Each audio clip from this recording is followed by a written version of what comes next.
Lady DJ అమ్మాయిలు వచ్చేశారు. ఇక డీజే టిల్లుకి చిల్లే.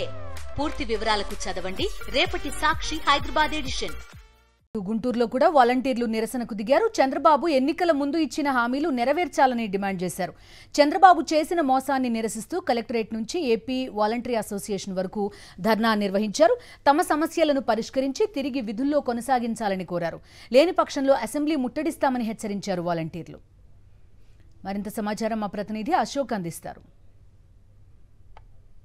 రాష్ట్ర వ్యాప్తంగా ఉన్న గ్రామ వార్డు సచివాలయాలకు సంబంధించి వాలంటీర్ల సమస్యను వెంటనే పరిష్కరించాలంటూ గుంటూరులో వాలంటీర్లు ఆందోళన చేస్తున్నారు. ఇప్పుడు మనం గుంటూరు కలెక్టర్ ఆఫీస్ ముందు ఉన్నాం. గుంటూరు కలెక్టర్ ఆఫీస్ ముందు ఆంధ్రప్రదేశ్ వాలంటీర్ల అసోసియేషన్ నాయకులు నిరసన తెలుపుతూ ఉన్నారు. వారు మనతో ఉన్నారు. ప్రధానంగా మీ డిమాండ్స్ ఏంటి? కూటమి ప్రభుత్వం అధికారంలోకి రాకముందు వాలంటీర్ వ్యవస్థను యథావిధిగా కొనసాగిస్తాం.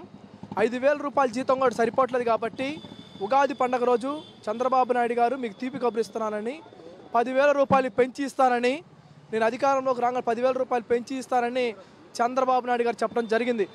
అధికారంలో రాకముందు మంచి మల్లన్న, అధికారంలో రాగానే బోడి మల్లన్న విధంగా చంద్రబాబు నాయుడు గారు కూటమి ప్రభుత్వం వ్యవహరిస్తాం జరుగుతూ ఉంది. మీరు ఏదైతే చెప్పిన వాగ్దానాలు చేయకపోగా ఇప్పుడు వాలంటీర్ వ్యవస్థకి తంబు తీసేసి మచ్చర్ అనేది తీసేసి మేము ఈ వాలంటీర్ వ్యవస్థ ఉందో లేనో పరిస్థితుల్లో కూడా ఈ వాలంటీర్ వ్యవస్థ కూడా మొత్తం భావిస్తూ ఉంది. ఇంతే కనుక మీరు కొనసాగిస్తే ఆ భవిష్యత్తులో 2,60,000 మంది వాలంటీర్లు మొత్తాన్ని సమీకరించి వాళ్ళతో పాటు వాళ్ళ కుటుంబ సభ్యులను కూడా దానిలో ఇన్వాల్వ్ చేసి అసెంబ్లీని కూడా ముట్టడి చేయడంలో మా అంతు వాలంటీర్ అసోసియేషన్గా మేము తీసుకోబోతా ఉన్నాం. తక్షణమే ఇప్పటికైనా వాలంటీర్ వ్యవస్థను యథావిధిగా కొనసాగించాలి. మీ కూటమి ప్రభుత్వం ఏదైతే వాగ్దానం చేసిందో ఆ వాగ్దానం ప్రకారం 10,000 రూపాయలు ఇవ్వాలి. వీళ్ళని యథావిధిగా కొనసాగించాలి. మీరు చెప్పండి, గవర్నమెంట్ అసలు మీరు ఇప్పటికే చాలా రకాలుగా నిరసన వ్యక్తం చేశారు, ఆందోళన చేశారు. అయినా కొంతమంది మంత్రులు మాత్రం వాలంటీర్ వ్యవస్థ ఎక్కడుంది, ఎలా ఉందని కూడా చెప్తూ ఉన్నారు మొన్న సాక్షాత్ అసెంబ్లీలో. మరి ఎలా ఉందన్నప్పుడు మరి అధికారం 2023 ఆగస్టు వరకు జీవో అయిపోయినప్పుడు 2024 మే నెల వరకు జీతాలు ఎలా వేశారండి?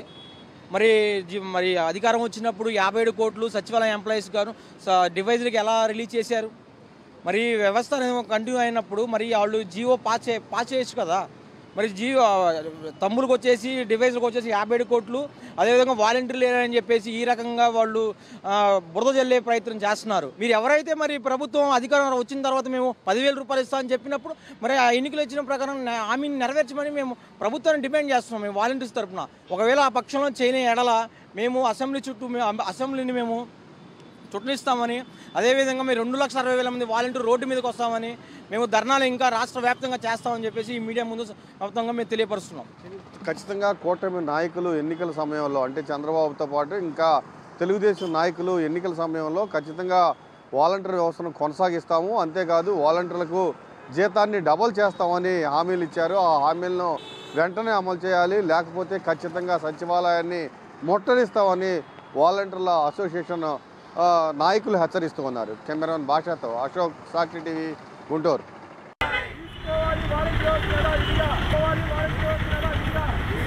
కొనసాగించాలి